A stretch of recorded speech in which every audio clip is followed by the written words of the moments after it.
You've been carrying around the weight of what happened, the mistakes, the losses, the pain. And I get it, you're tired. You've fallen down more times than you can count, and part of you has started to believe this is just how life is going to be. But it doesn't have to be. Wake up to the truth that no one is coming to rebuild your life for you. It's your responsibility, your freedom, and your power. That's the sentence most people don't want to hear, but it's the one they need the most. Because for too long, too many of us have been waiting. Waiting for someone to come fix the mess. Waiting for someone to rescue us from the pain. Waiting for the right time, the right opportunity, the right person to magically appear and set everything straight. And that waiting becomes a trap. It makes us passive, it makes us dependent, and it convinces us that our healing, our progress, our success is in someone else's hands. But the truth is harder and better at the same time. No one is coming, no one is going to climb inside your life and put the broken pieces together for you. And if you can sit with that truth long enough, it becomes liberating instead of crushing, because it means you're not stuck waiting anymore. It means you don't need permission. It means you don't need saving. There's a power that comes with realizing your life is in your hands. At first, it feels heavy because responsibility always feels heavy. It means owning the part you played in where you are. It means admitting that blaming, pointing fingers, and rehashing the unfairness of the past won't rebuild anything. But that weight of responsibility also comes with a gift, because what you take responsibility for, you can also change. If it's yours, it's in your control. If it's in your control, you can do something about it. Freedom doesn't come from having no problems. It comes from realizing that the solutions are not locked in someone else's pocket. They're inside you. People underestimate how much power is hidden inside responsibility. Think about it.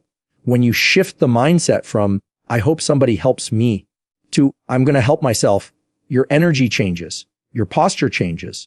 You stop waiting for doors to open and you start looking for keys, or better yet, you start building your own doors. That's when people around you start noticing a difference. They may not even be able to explain it, but they see it. They feel it. That spark of ownership, that fire of someone who knows this is their life, and they're not handing it over to anyone else. Of course, rebuilding doesn't happen overnight. Nobody picks up all the pieces in a single day, but it's not supposed to. What matters is that you stop believing in the myth of rescue, that fantasy where someone swoops in, understands all your pain, and fixes everything. Movies sell it, stories sell it, even our own minds sell it when we're desperate enough. But reality doesn't work that way. And maybe that's for the best, because if someone else could rebuild your life for you, then they'd also own the blueprint. They'd have the say in how it looks, what it means, where it goes. When you rebuild, you don't just repair what was lost, you design something new, something that fits who you are becoming. And that's where the freedom is. You get to choose what stays and what goes. You get to choose which walls to knock down and which ones to strengthen. You get to decide who has a place in this next version of your life and who doesn't. When you wait for others, you surrender that choice. But when you step up, when you claim responsibility, you also claim authorship. This is your story, your design, your run. And the beauty of it is that you don't need to have all the answers before you start. You just need to start. Think about a runner tying their shoes before a long run. They don't know every step they'll take. They don't know what they'll encounter on the path. They just know they're committed to moving forward.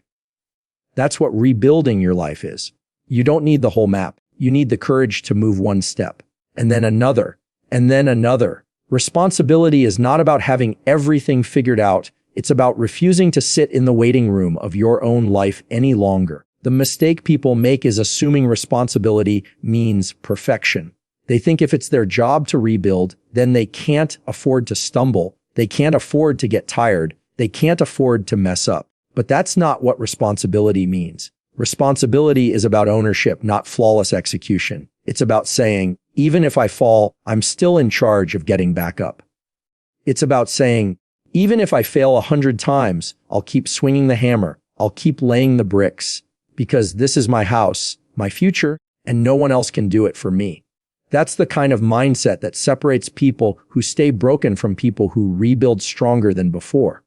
Some will argue that life has been too unfair, that circumstances are too heavy, that it's easier said than done. And they're right, it is unfair, it is heavy, and it is harder done than said.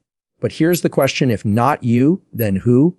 If not now, then when? The world isn't fair, but you don't rebuild because the world is fair. You rebuild because you deserve a life that reflects who you are, not just what you've been through. You rebuild because carrying the rubble of yesterday is heavier than lifting the bricks for tomorrow.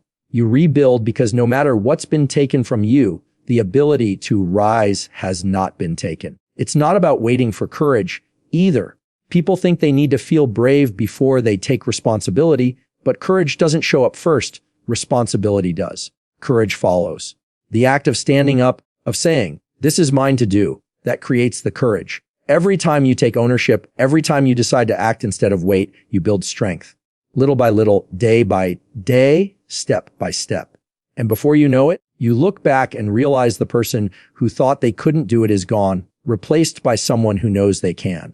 Wake up to the truth. No one is coming.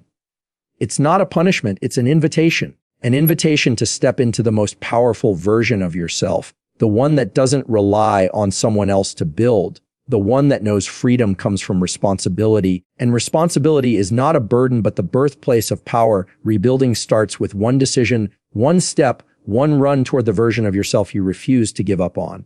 People often think change has to be massive, loud, and life-altering in an instant. They picture some dramatic turning point, a lightning strike moment when everything shifts and the whole world notices. But that's not how real rebuilding works. Real rebuilding is subtle, quiet, often invisible at first. It's hidden in the smallest choices you make when no one is watching. It begins in that single decision you make when you're tired, when you're scared, when you've already failed a dozen times before, but you choose to get up and try again. That decision is the foundation. That decision is the first brick in the wall. That decision is where you stop drifting and start building. One decision can feel insignificant, but it's not. Think about how a runner starts. They don't finish the race at the first stride, but they can't finish at all without it. The first step doesn't get you across the finish line, but it sets everything in motion. And once you're in motion, momentum starts to gather. That's what rebuilding is like. It's about refusing to stay down and taking that first, shaky, imperfect step. And once you take it, you take another, and then another. And with each one, you get closer to the version of yourself you've envisioned, the one you've dreamed of, the one you know deep down you are capable of becoming. The problem is most people get stuck waiting for certainty before they act. They think they need to see the whole staircase before they climb. They want to know every step of the run, every obstacle on the track, every possible outcome.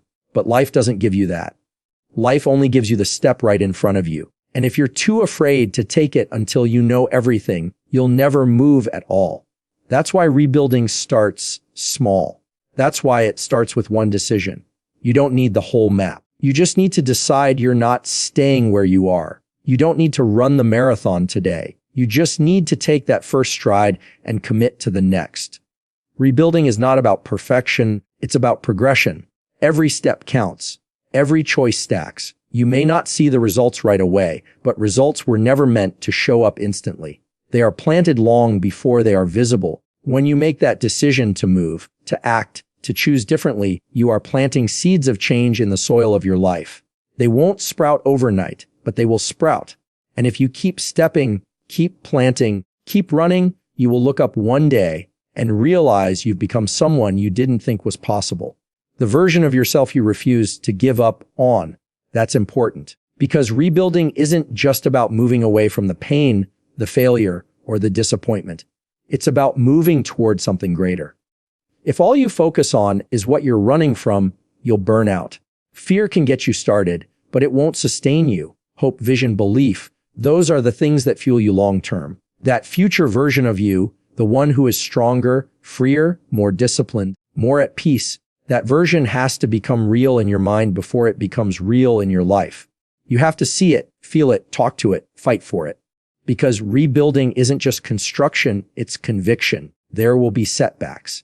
There will be days when the decision feels pointless, when the steps feel heavy, when the run feels endless.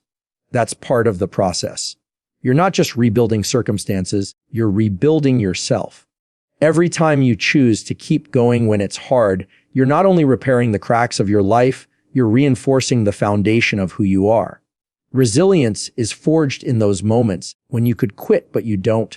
Strength is formed when you could hide but you stand.